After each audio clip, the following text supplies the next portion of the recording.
And turning now to the high-stakes ceasefire in Ukraine, which may be on the verge of collapsing. Ukraine's military reportedly saying separatist rebels have escalated attacks, and they fired on Ukrainian positions nearly 50 times in just the past day. It also accuses Russia of sending more tanks into the eastern region. Greg Palcott is live for us in Kiev, Ukraine. Greg, what is the latest on the new fighting?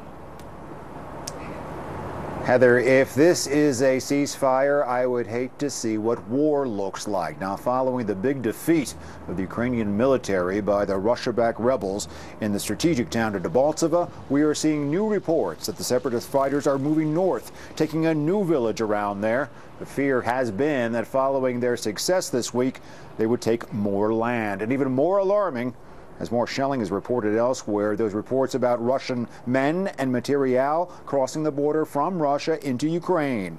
55 trucks, we're told, full of Russian troops and ammunition, 28 tanks, armored cars, and mobile artillery. They are all heading towards the outskirts of the biggest government-held city in the east, Mariupol, where there has already been fighting. The thinking is that could be yet another front, all during this ceasefire, Heather. Greg, today happens to be the first anniversary of the revolt that started all of this. So what is the mood? The mood can be summed up in 3 words, Heather: somber, confused, and defiant. Somber because 1 year ago in the square behind me, over 100 people died in clashes between protesters and security. That led to the fall of the corrupt and Russia-backed government here. Confused because in the year since, Ukraine has lost Crimea, it has seen its eastern region racked with war, and has seen its economy tank. Defiant because, well, I'll let the folks on the street explain that one as we ask the question, was it worth it?